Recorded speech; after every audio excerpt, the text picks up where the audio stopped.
ولو انفصلتي مش هيقولولك غير الكلمة الساذجة، ده نصيبك.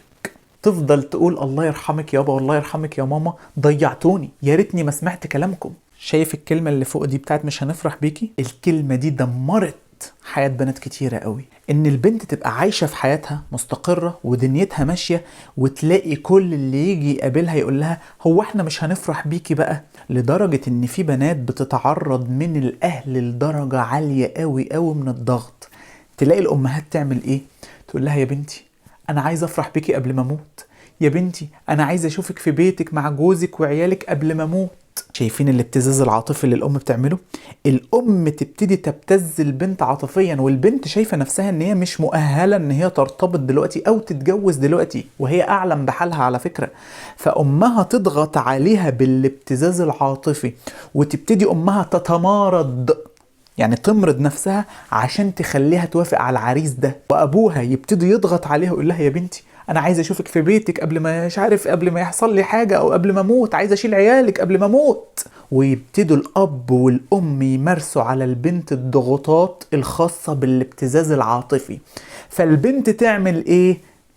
تقبل الجواز من اي شخص، وللأسف بيطلع الشخص ده مش كويس في الاخر، نظرا لان الاختيار اساسا بتاعها ما كانش صح. هي وافقت بسبب الضغوطات بتاعت ابوها وامها. وايه اللي بيحصل مع الوقت؟ الاب والام بيتوفوا، وبتفضل البنت مع الشخص ده عايشة تعبانة.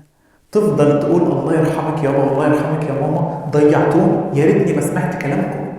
ركزوا بقى هنا، مهما الأب والأم ضغطوا على حضرتك والمجتمع بدأ يضغط على حضرتك علشان تتجوزي وانت شايفة نفسك غير مؤهلة لده، اوعي تعملي ده. كتير من البنات المنفصلين دلوقتي ده اللي اتقال لهم في البداية، عايزين نفرح بيكي، عايز اشيل عيالك. فالبنت ضيعت نفسها علشان ترضي ابوها وامها ونسيت نفسها، فخسرت نفسها. اوعوا يا بنات تقبلوا على خطوة الزواج بناء على ضغط من الاهل او ضغط من المجتمع، او حضرتك شفتي ان صحباتك بيتخطبوا فيلا اتجوز. والله لا تاخدي اي حد، هتاخدي شخص فيه كل العبر، وهتبقي مجبرة تعيشي معاه غصب عنك وعن عين اللي خلفوكي علشان هم قالوا لي اتجوزي.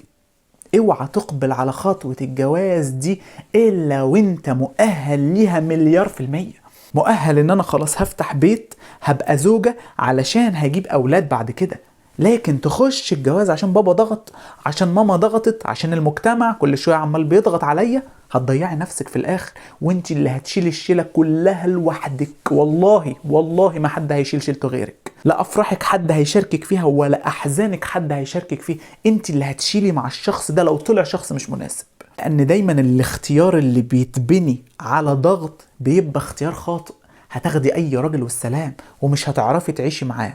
الزواج قرار عقلي، ما ينفعش يطلع من حد غيرك انت. الزواج الحقيقي ربنا قال ان هو بيبقى سكن ومودة ورحمة، لازم تبقى عايش دول مع نفسك قبل ما تتجوز اصلا.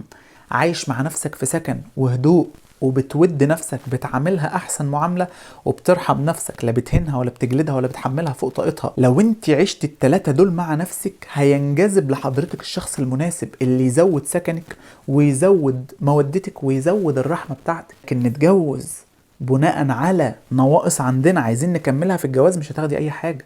على ارضاء الاهل مش هتاخدي اي حاجة، على ارضاء المجتمع مش هتاخدي اي حاجة، ولو انفصلتي مش هيقولولك غير الكلمة الساذجة، ده نصيبك.